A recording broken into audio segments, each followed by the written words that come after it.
Granddad Business with Aaron Kleiber. That's my dad. Hello! Underpants? That is hilarious. You should mouth to rate and review this podcast or my daddy will go into a deep depression.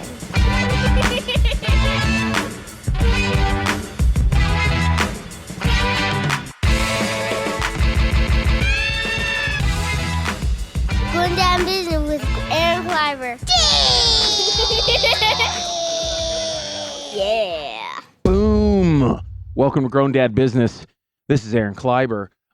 Really fun, exciting episode this week. I'm really excited to have one of my good comedy friends on, one of my favorite people to hang out with and talk to till 5 a.m. about politics or the history of the mafia or the French Revolution or hip hop and breakdancing, or just to make each other laugh, ripping on each other's moms. It's my friend BRET ERNST. That's who I'm talking to today. You may know BRET ERNST. I mean, he's been in the show Weeds. He was on the Vince Vaughn's Wild West comedy tour. He's done all kinds of things. He has a new special coming out very soon, but very funny guy. One of the most fun guys to see live. And we get to dig into it, guys. We get to dig into it. And this is part 1 of a part 2 episode because Brett and I just talk a lot, as I just said. So that's fun. But part 1, we get a little deep. Part 1 is really talking about growing up and dealing with a lot of bullcrap growing up. It's going to be fun. And then part 2 will be out next week. And part 2 is a lot more about comedy. It's going to be a lot more about comedy and believing in yourself. And basically, it's like a lot of advice like straight into my heart. So that's fun, right? And why Brett doesn't have kids. Maybe he's going to have kids. I don't know. We talk about that and about family. It's going to be a lot of fun. So listen up. And of course, you can check Brett out on BretErnst.com. That's Brett with 1 T, by the way. Brett with 1 T, like Brett Michaels, not Brett Favre. Because apparently Brett said that Brett with 2 T's is a girl's name, like Brett Butler. But I know lots of Bretts with 2 T's, but whatever. It's his name. I believe him. So yeah, good times with BRET ERNST. This is part 1 with BRET ERNST, just FYI. And before we get started, I just want to give a shout out to one of my sponsors, Ignite Hospitality. If you're a comedian and entertainer, check out ignitehospitality.com. They barter hotel rooms for you. It's amazing. Call Adam, find Adam. He runs Ignite Hospitality Services. You can look him up on Facebook. You'll find them, trust me. I'm pretty sure it's ignitehospitalityservices.com. I should know this stuff. But tell Adam I sent you. Amazing. I book hotel rooms all the time. And when I need to pay for them, I talk to Adam immediately and I get hooked up. A couple months ago, I stayed in Chicago for like $20 a night. It's amazing. It really is awesome. I just booked another one. Where am I going? I'm going to Louisville. I'm staying in Louisville for $20 a night, a weekend that I'm booked there. So, but I got a lot of other things going on. If you're listening this week, I do got a lot of fun dates coming up. Come see me do comedy. I do stand-up comedy, by the way. If you're listening to this Thursday, today, October 20th, I'm in Youngstown, Ohio, all weekend, Thursday through Saturday. I'm doing a huge fundraiser at I should know this. It's a convention center. It's Youngstown, Ohio's convention center. You guys know what I'm talking about. No, you don't. You know nothing. You don't know what I'm talking about. It's called the Dior Performing Arts Center. I'll be performing there for the Meridian Healthcare. Really awesome fundraiser for people with addictions. And then Friday and Saturday, I'll be at Mojo's Comedy Cellar. And that's right outside of Youngstown in Austintown, Ohio. So I'll be there. And then I got a lot of fun projects coming up that I can't tell anybody about right now. I'm serious. It's cool. It's good. But then I'll be in Baltimore at the Baltimore Comedy Factory with Mr. John Witherspoon on November 4th and 5th. So that's going to be good times, right? 4th, 5th, and 6th, guys. And then I'll be at the Syracuse Funny Bone, November 17th through the 20th. I'll be headlining the 17th and the 20th. And the other 2 nights I'll be with Pauly Shore. And then the Saturday after Thanksgiving, I'm headlining 2 shows at one of my favorite clubs in the country, Laughs, Junior's Last Laugh in Erie. Check that out. And then the Friday after Thanksgiving, another episode of Stand Up Get Down, my stand-up comedy game show with my friend Jason Clark, you've heard on here frequently. We'll be doing that 25th and 26th. I'll be in Erie. And then, and then we get into December, guys, and I'll be in Calgary. I'll be in Texas. I'll be in Pittsburgh for New Year's Eve. That'll be fun. But other than that, you can listen to my other podcast, You Can't Handle the Truth, movie reviews with Sean Collier. And in the meantime, you need to check out my producer, Epicast Network. If you guys, listen, if you like podcasts, if you think, you know what, I think I can start my own podcast, you should. You should start your own podcast. You should. You should definitely start your own podcast. If you want to start your own podcast, you need to talk to Epicast, okay? Yeah, I'm serious. Email Epicast, epicastnetwork.com/services. Go check out what they do. You can find out everything they do. And let me tell you something right now. epicastnetwork.com/services. They do not only podcast production, engineering, sound engineering, they do live shows, they do photography, they do live sound engineering. I mean, they do so many things. I would not have a podcast if it wasn't for them. They're a huge part of the Pittsburgh comedy scene in photography, podcasting, video, and audio engineering, show promotion. They're amazing. Live events, any kind of tech things. They know what they're doing. Go to epicastnetwork.com/services. Epicast, holler at your boys. They're my dudes. The only reason I have a podcast is because of Epicast, and they're really good at it. You're listening, aren't you? Do you enjoy this show? Well, then you will enjoy anything that Epicast would do for you. Well, that's it. Let's start the episode with BRET ERNST, guys. Thanks so much for listening. Really, I love you guys. I'm here with my friend BRET ERNST. BRET ERNST. What's up, buddy? Hey, man. I've been trying. You're in my hotel room right now. Yeah, you know. It's always like. Are you a good dancer? I mean, a little bit. It's We're been a gonna while. find out. It's been a while. By the way, this isn't the first hotel room we've been hanging out in. Do you remember? Remember when you worked with me in Miami at one time? Oh yeah. We spent some time in my room. Damn, dude, I gotta bring up old stuff. Like we're together still. Yeah, no, I was like, I think I've tried to have you on this podcast a couple times just because, you know, I like talking to comedians how they came up like as a kid, because I think, like, I tell everybody, like, I don't like, everybody does a biography. You know what I mean? Yeah, what like do you biography mean? Podcasts. Oh, But I think it's fascinating, like, why you are a comedian, like dealing with like how you grew up. And I know enough, and people know enough about your comedy, where it's like, oh yeah, we could see why he became a comedian and not in jail. You know what I mean? Well, I feel like I'm like that too. Like if I didn't have my wife or comedy, I would probably have AIDS and be in jail. well, I don't know if I'd be in. I mean, I just, you get in a lot of trouble in your early 20s, and you know, it is what it is. I mean, I think you grow out of it. You know, Some people grow out of it. Yeah, but I still know some pieces of shit that didn't grow out of it. yeah, I don't know. I don't know if. I think if you're smart or, you know, somewhat intelligent, you'll be able. You could see that, you know, Sure. it's gonna go nowhere. Sure. You know, but yeah, no. I mean, I got lucky. Yeah, I I got feel lucky. like I did too. I got lucky a couple times in my early 20s where, you know, it could have been. I wouldn't wait. Well, I mean, I was on trial before, but like, you know, I would have only done a year.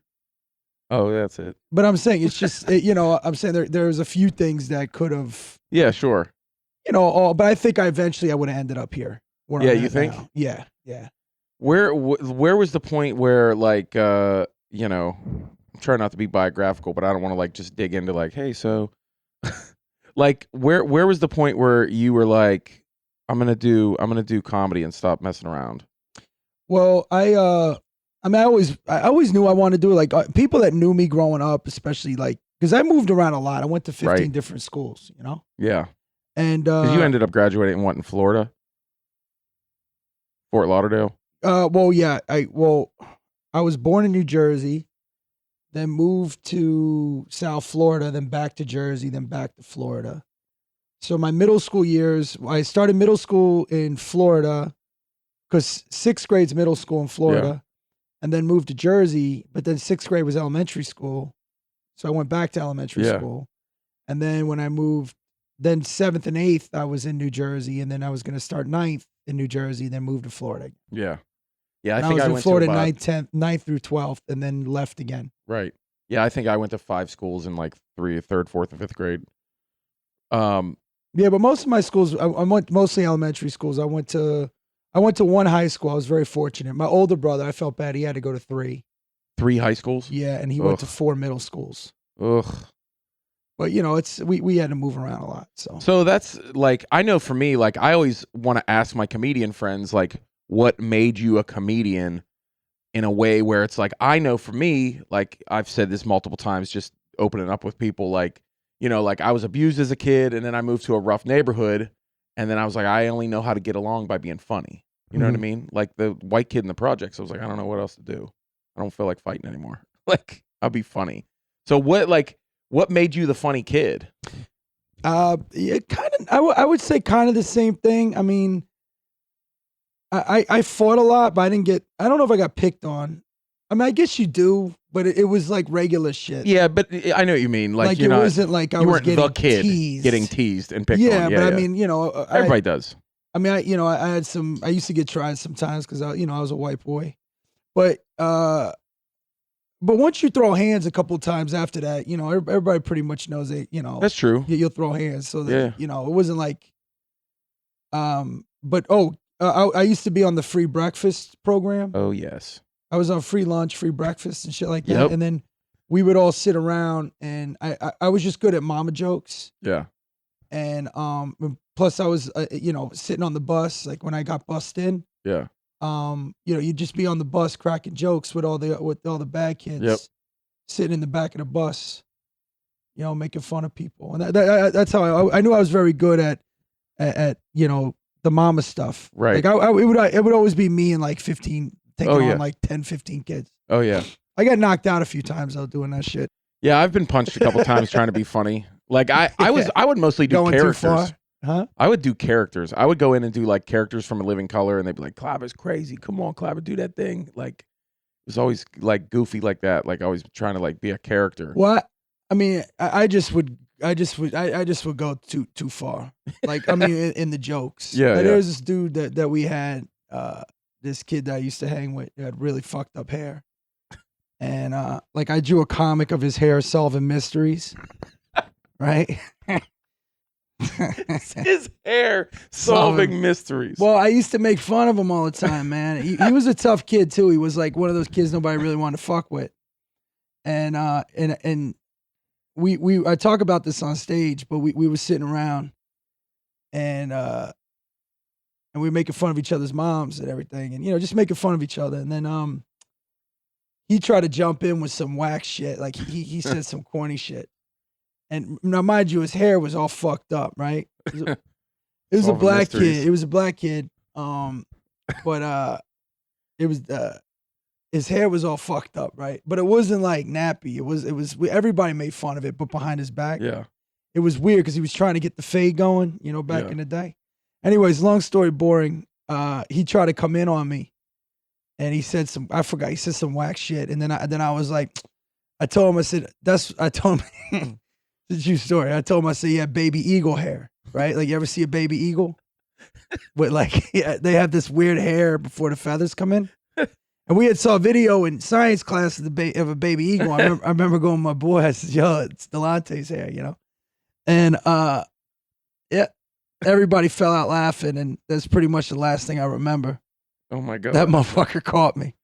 Yeah, like, I got dropped, man. They said I snored. That's funny. Yeah. You got a snoring knockout. That's a good one. I got dropped a couple times doing them because, you know, there's some guys that they couldn't take the name, you know, they were trying to jump in, but you know, you keep going and be like, hey, stop playing now. Oh yeah. Because you get a whole cafeteria laughing. Oh yeah.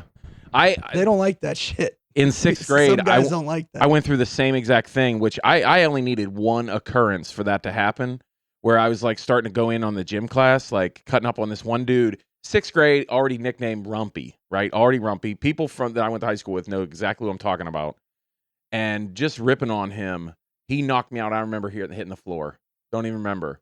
And then I remember consciously thinking, I'm just gonna be funny. I'm not gonna like try to be tough and like rip on people, and just consciously like, I'm just gonna be funny now. Yeah, I think I fucked up because I tried to I wanted to be tough.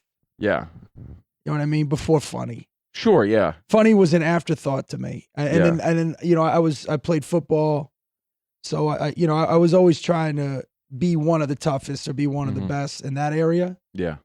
When I should just focused on being the funny kid. But but funny was an afterthought. Right, yeah. You know what I mean? Yeah, sure. But I was always in trouble too. I think they all go hand in hand. It's a very similar theme with comedians. Yeah. Oh yeah. I mean, were you I always like to know, like, were you bad getting in trouble in school? Was it like bad? Yeah. Because I know you got some stories where, like, I know for me, like I never brought a gun to school. I never brought, I didn't bring drugs or anything, but right. Like there's some of our friends that were like the ones that were swearing and spitting on teachers and hitting them and stuff. Yeah, like, well, I had words with a coach. I had words with a coach one time, but no, it was more there's always that difference of being a cut up than being like someone I did just fighting all the time, like, you know, but everybody did. I mean, it was always a fight, like in the main hallway, and because the dude will step to you, Like I had my sneakers stolen, and I had to get them back. And I remember my I was raised by old school Italian dudes. Sure. My grandfather, and I had a stepfather later on. But he told me, he said, "Look, you gotta get those shoes back. You understand?" He goes, "If you just swing first." I was always taught that. My grandfather always told me, just swing first. And he says, if you can't beat them, you find something to beat them with. You get those fucking shoes back because you got to, Yeah. And so like I mean like that type of stuff was over the line. Like, but it was only fighting. Yeah, right. Which that happened again. It was everybody. Sure, It was everybody. Like, every kid. And in my school, I don't know. It's still kind of rough, but I went to school in Lauderdale, on Lauderdale Lakes Middle, which is in South Florida. It's always been a rough school. Yeah. Then I went to middle school, number 4 school in Passaic, New Jersey, which was it's still a rough school. Yeah. So kids were always fighting, but then my bad stuff was like I stole like the grade book. I changed all the grades. I robbed the we had the candy money. Oh yeah. We've done that. Yeah. We distract the lunch lady and then grab the money out of the tray, or no. We had candy, like you sell candy and shit. Oh yeah. Candy sales. And I stole candy sales money out of people's coat rooms. I robbed the book fair. That you got to see Brett live and hear the book. You tell that on stage. Yeah, well, I did. I took the car. Me and this kid, my friend, and we took. Now that this was at elementary, this is at Castle Hill Elementary, that's in Deep Side Lauderhill, which anybody listening, if you're from South Florida, you know those areas, and I figured out where they parked the cart. Yeah, and then I fucking went back and I housed everything. But a lot of stealing. I was always caught stealing. I stole a lot, but I didn't get caught a lot. Yeah, I mean, but it was just, I'm always curious to like see if like you were like the really crazy kid, like that were like the teachers were afraid of. That's good. No, I was a very, I mean, I calmed down, believe it or not, more in high school. Yeah. But yeah, in elementary school, I was a problem kid, and middle school, I was a problem kid. So, do you think it was the environment like that, like moving back and forth, or I think it was like a lot of things, man? What about like what was your family like then that made you kind of like raised by my mom, right? But because I can relate very much so. But like, what do you think it was just like lashing out? Like, you think it was just or product of the environment? Well, like I said, I think it was a lot of things. Yeah. It was the it was moving around a lot. Right. You always want to impress people. Sure. Yeah. Oh yeah. Part of me loved it. I'm not gonna lie. I love getting. There's something about it. No, That's no, exciting. I'm telling you, I loved it. I Yeah, loved yeah. getting in trouble. Yeah, yeah. And then the other thing is, you know, I was going through some shit. I didn't realize it, you know, as a kid, but you act out a lot. You know, Oh, like absolutely. I was acting out. Yeah, that's why like I always find it interesting that like, and I feel like some comedians don't know sometimes. Like they don't like realize like, oh, I am the way I am because of this. You know what I mean? Because I look at like, oh, like I'm a comedian. I like attention. I needed love when I was a kid. You know, like weird shit like that. You think about that and you're like, wow, like man. I just think I had a lot of anger, man. Yeah. You Oh, know? for sure. And that's for me. I mean, I'm just talking about me. Oh, yeah. I mean, I know I had a lot of anger issues. Yeah. You know, so but I was mad at, you know, fucking And everything. well, my dad, you know, shit with my father, and then Right. you know, and then because he took his life, and then you know, just stupid shit. Like, you know, I was an angry kid. I couldn't emotionally filter things, you know. Right, I mean, yeah. I never went to therapy or anything. I'm just saying, Right. as you get older, you look back. Like I remember when I was teaching, I ended up, you know, substitute teaching and Right. working in schools, and then working, you know, helping out a lot of kids, and you know, and I look at some kids at a certain age, and I'm like, holy shit, Oh, yeah. I was that age when I stole a car, or I was that age. And then I'm like seeing their problems and how they're dealing with it. And then I you know, and if I put myself in there, like I looked at myself as a teacher and a counselor, you know, for these kids, Mhm. as if I were counseling my little self. Yeah. And I'm like, wow, man, that must have been pretty heavy for that Right, kid right. to have to deal with. Right. So I kind not put myself through therapy, analyzing myself. I would find common denominators with Right. kids, you know, and I could see, and I would think to my, you know, going, wow, like I remember, you know, when you counsel or you work with kids in human development, the three most stressful things for a child is moving. Moving is huge. Mhm. Parents getting a divorce, and then losing a parent. Mhm. You know, and that was like 1, 2, and 3. Yeah. Not to mention, you know, being in a violent area, and Right. and there was a lot of drug addiction too. Right. You know, around you know, there just drugs. And you were moving all the time. Well, that was the one. No, that's very stressful for children. Right. Yeah. is to Absolutely. not having that stability to keep moving. Right.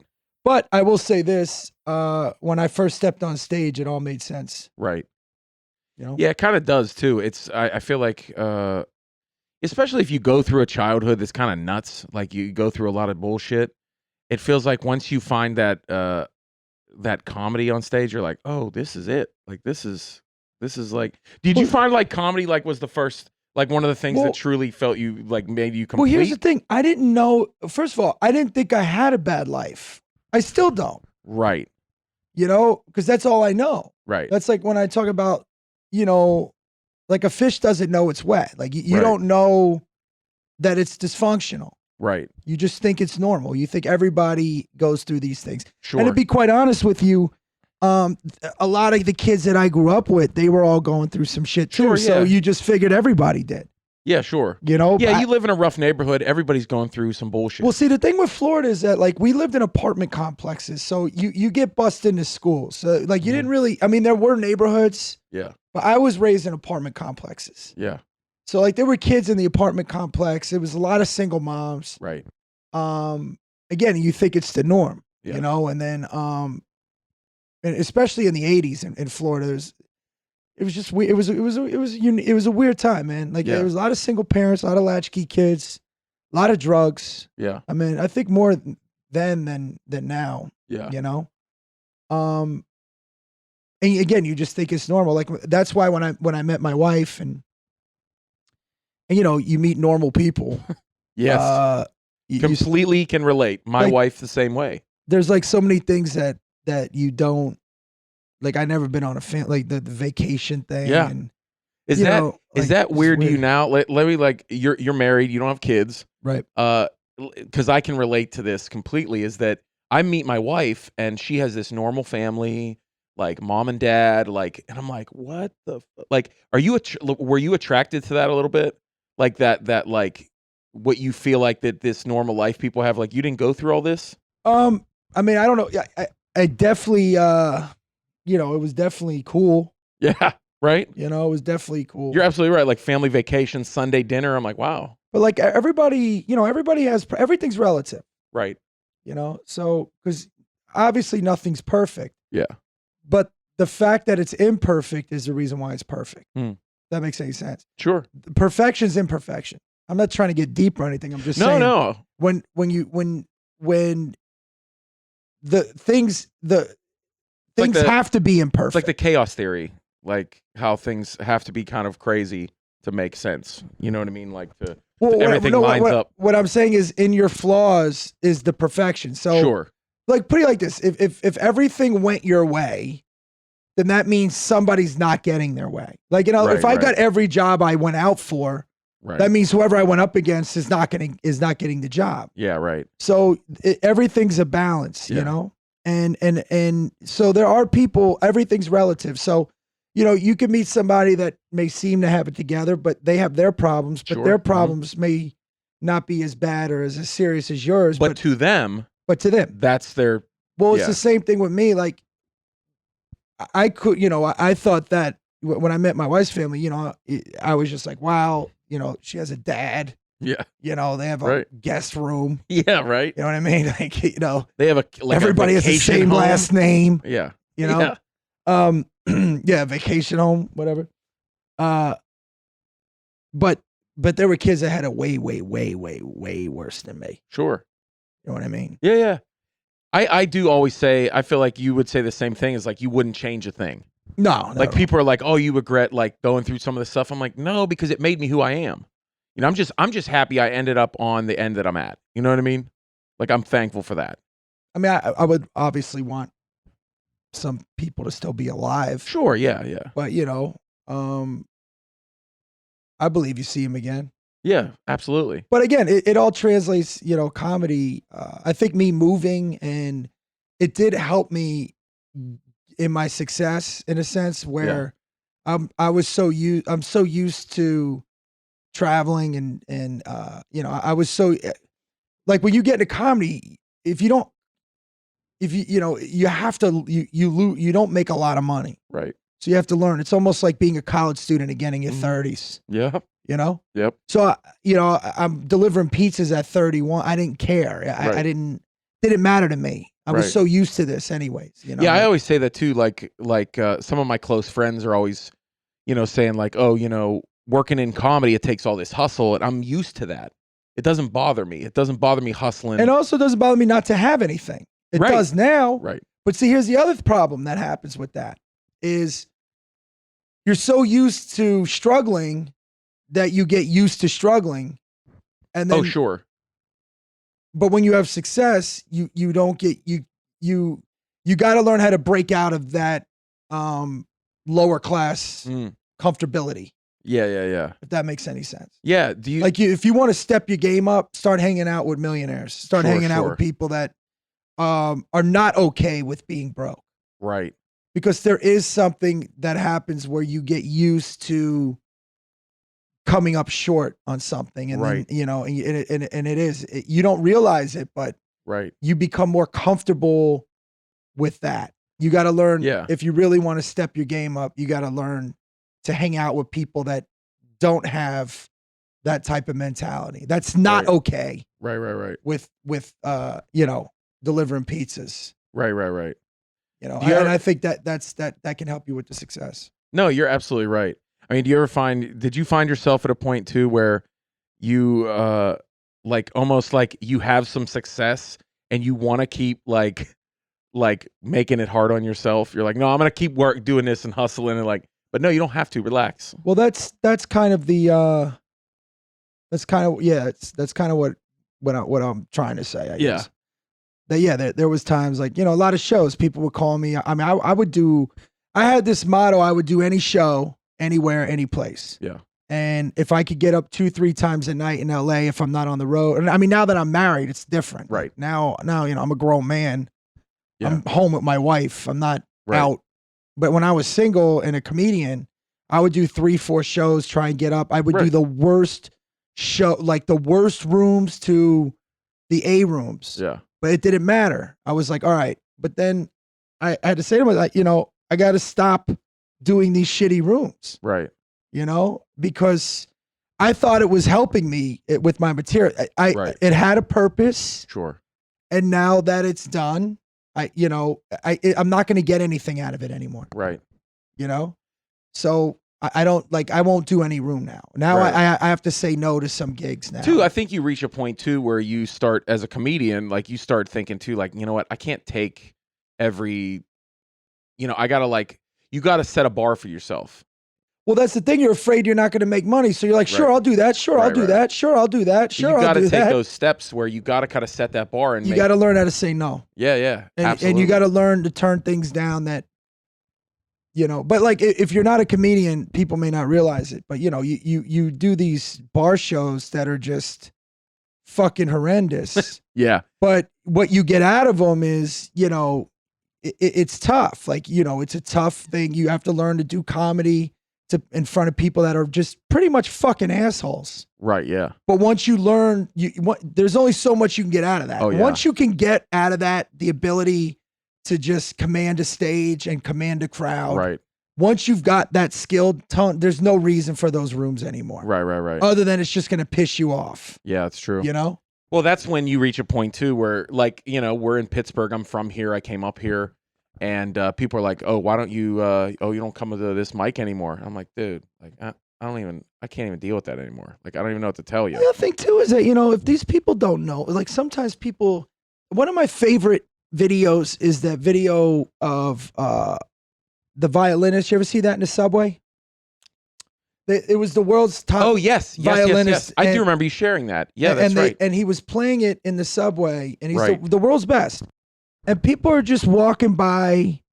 They're like, because they're assuming that this guy's just a street performer. Yep.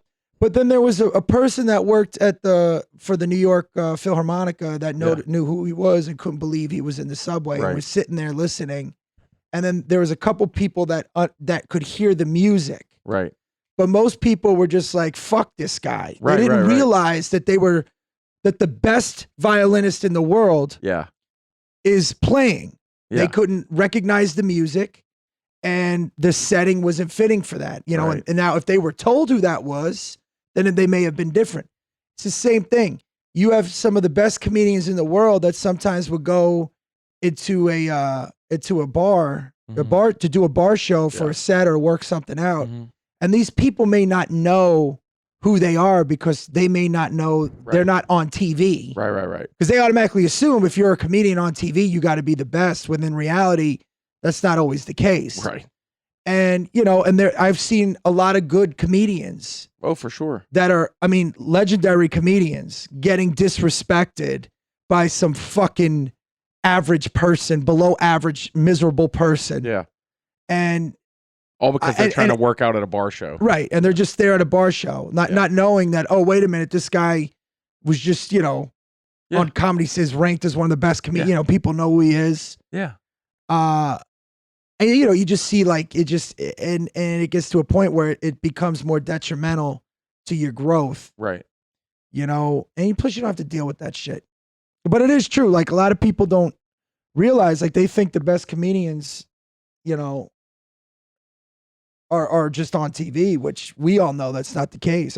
Oh yeah. Eventually it all comes out in the wash. I think it may take longer Yeah. for some people than others, but Sure. like, my best friend, my buddy Sebastian, who actually just texted me. Oh yeah. He's just in People magazine now. Yeah. People just featured him. He's starting to sell theaters out. Yeah. Amazing. Big J Okerson's getting recognition now. Yeah. Big J's But there's great. guys like Bob Kelly, Dub Davidoff. Yeah. I remember 3 years ago, I was at the Comedy Store, and me and Sebastian, one of our favorite comedians, he's a very good friend of mine, been a friend of mine forever.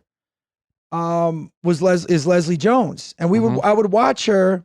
I remember her being in the kitchen one time and just getting so frustrated, like, what the fuck am I doing? Yeah. And I'm thinking, how could this person be so good at stand-up comedy and nobody is recognizing it? Yeah. And there's a lot of people like that. A lot. Well, it's like when you- but eventually it Yeah. happened. She got Right. on Saturday Night Live, and then she was, and then the rest Right, is right. history. But it was in 3 years she went from me lending her money Right. Yeah. to to becoming one of the biggest, Yeah. comedy actresses in the world Yeah. in a 3-year period. And it's funny how many conversations we have as comedians with people where they're like, they'll just be like, oh, they'll see Louis on TV. They're like, oh, Louis. And I'm like, oh, you got to see Bill Burr. And they're like, who's that? Absolutely. And I'm like, what? I'm like, what do you, I go, you need to go watch Bill Burr, Maria Bamford. Like, what do you, Robert Dude, Kelly. If you asked me 7 years ago who the best comic in the country is, I would have told you Bill Burr. Yeah. And then if you would ask me who's my second or third, I would have thrown Sebastian in there. Right. Yeah. And still there's some, like, Bob Kelly, Robert Kelly's fucking. I just worked with him like dude, 4 days Jesus ago. Christ, man. Oh yeah. I had a set at the factory one night, and in a very good way. He went up and pretty much countered 2 of my jokes, right? Yeah. And was just so brilliant in how and what he was saying and how he was articulating it. And again, it's very difficult for me to be objective because these people are my friends. Right. Yeah. So of course I'm rooting for them. Sure. Yeah, but no, you see But people. these in a way- are the best. Oh yeah. This is the best. Comedy is the best it's ever been right now across the board. Yeah. Jamie Masada said it. Mitzi Shore said it. I always shout out Todd Glass too. Yeah, Todd's like amazing. I love Todd, and I'm like, how do people not like? I brought him in town, and I'm like, how do people not know who this is? It's crazy to me. Yeah, it is. It's crazy. Well, I mean, look, not everybody understands. There's two people. This is a true story. These two couple came Thursday night to my show, and had never been to a stand-up show before. Wow. But then they came back last night. Yeah. They brought 2 more people who had never been to a stand-up show, and they're like 25. Yeah. Yeah. And they said, yeah, we were here last night, and and I'm like, they're like, that was such a. I says, you have no idea what you just opened the door for. Like, I'm your first show, and you think that's what you brought. I said, wait till you see this person. Yeah. There's 50 comics out there. Yeah. That are amazing. Yeah, you can almost like pull them over to the calendar and be like, well, then come back and see them, and absolutely. Them. Yeah. And you're going to forget you saw me. Like, it's like you're all of a sudden telling somebody about bands. Yeah, it's exactly what you're it like, is. oh, wait, you like this kind of music? Oh, wait, you got to hear this, and this. They were like, I'd never seen stand-up before. And I'm like, just wait. This person's coming and this person's coming. Yeah. What you got to see these people. Yeah. And you'll forget you ever even saw me. Like, and it's funny too, because you can always recognize, as much as you think that you want to be the best you can be, you know what I mean? There's never, I don't think even those guys think like, no matter where you're at, those guys are like, oh, but they're the best. You know what I mean? You can't. There's no such thing. Yeah. I mean, you can always. Like, what's the greatest band of all time? I would say Led Zeppelin. Okay. And you could name another 5. Yeah, sure. Yeah, That's the sure. point. Absolutely. There's certain things when comedians can come to, there's certain milestones in stand-up. I mean, I've been doing it 20 years. Yeah. There are things that happen to you along the journey that let you know that will help you in success. One to me is your first real corner is when you stop worrying about what you're putting in your act and you start worrying about what you're taking out. You know what I mean? Sure. Another step, another corner is when you become okay with silence. Yeah. When you're not just trying to kill, when you're trying to say something and you have the crowd's attention. The most important thing, and I've never had this problem because I've been an athlete my whole life. I'm okay with, I know how to compete with friends. Right. But the beautiful thing about stand-up is I'm not competing against other comics. Right. You're competing against yourself. Yeah. It's like golf, where you're trying to outdo your own performances. Your last, you're trying to outdo your own thing. So when you focus on that, when you start to realize that, but I'm only competitive with myself. Right. Like, in other words, I don't give a fuck about what you do. Right. It has nothing to do with me. Yeah. Okay. Yeah, people always ask us that, they're like, oh, is comedy like real cutthroat? And I said, not amongst us. Like, the only thing for other comedians, I look at what other comedians sometimes do and I'm like, oh, I wonder, oh, that's I should try to do that. You know what I mean? Like, I should try to go after that show or that club or that festival. Oh, that's interesting. really it's like we're competing with like the industry and bookers and like that's who your opposition is. That's like who you almost are fighting. Well, I mean, I was talking more artistically. Oh yeah, sure. You know what I mean? Yeah, where, sure. Where like, but yeah, I mean, there are things like if I go in an audition, you know, I'm fucking kids next. I've been listening to that all Growing that business, dude. banging on this to my left. Yeah. Little kids to my right. I don't know what the hell was going on in that room last night. Yeah. But there was some serious shit going on. Sometimes that's fun. Oh, it was fun. I tell my wife, and I'm laying in the middle watching The Flash on Netflix. I like whenever I travel with my wife, you know, she'll come to like a late show and you walk back to your hotel room at like 1, 2 in the morning and she's like talking. I'm like, no, you can hear people clipping. Shh, here, just walk down the hallway and see how many people are banging right now. No, but I mean, yeah, obviously. Yeah, artistically. But artistically, I'm saying when you're okay with the silence, I was just talking more about the stand-up itself. Sure, yeah. But when you also have to understand, and a very good friend of mine, and it's funny, when this kid, Gerard Carmichael is a very good friend of mine.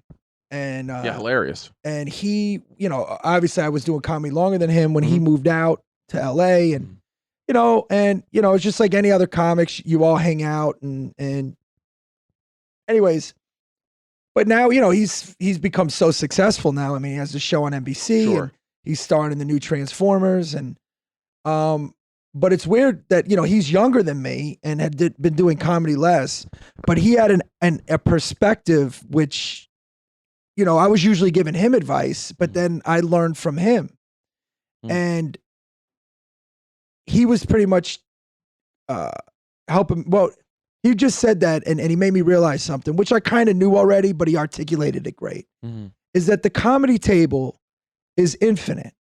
Like there's not a limited number of seats. You know what I mean? Sure. So it's not like, oh, we've already filled this. Oh, in art, it doesn't work that way.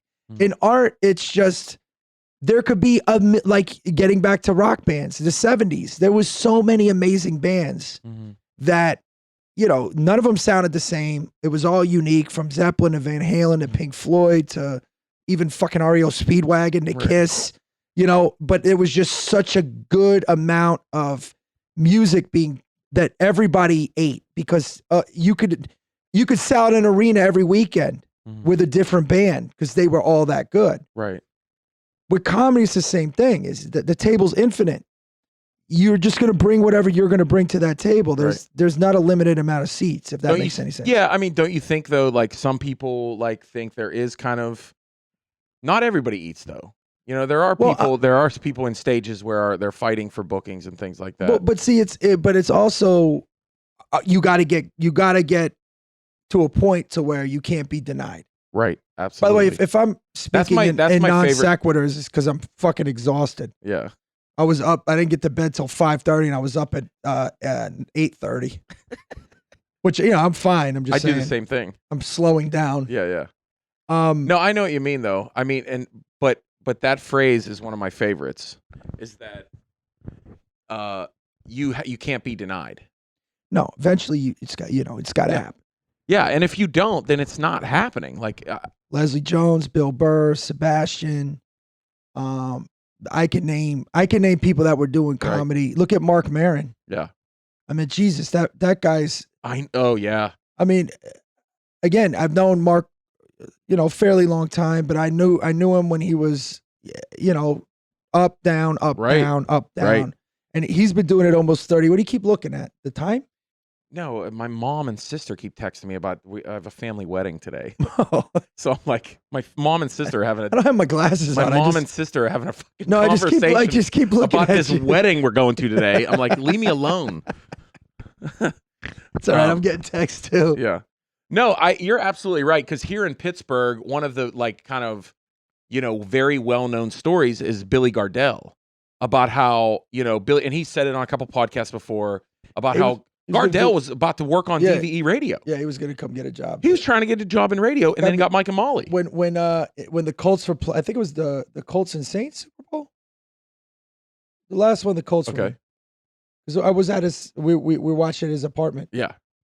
And and Billy had a lot of success. He was on a couple, shows. Sure, yeah. And yeah, he just said to me, he goes, "I'm done." Yeah. He goes, "I'm gonna probably do some radio in Pittsburgh, and Yeah. I just booked this pilot, and Crazy. if it doesn't go, I've been there. Yeah. I'm there. I'm almost there again. Yeah. I got another 2 years, I think. What? What do you Then like? I'll move. I'll move out to LA. Yeah. Not quick comedy. No, but Boom. That is part 1 with Brett Ernst. I'm sorry this sounds so terrible, but I forgot to record an outro. But part 2 with Brett Ernst will be next week, and we really dig into more comedy and, growing up. So get on that. Also, of course, check out ignitehospitalityservices.com and also epicastnetwork.com/services if you want to make your own podcast. You guys are the best. I'll see you next week. That was dramatic, right? That was good.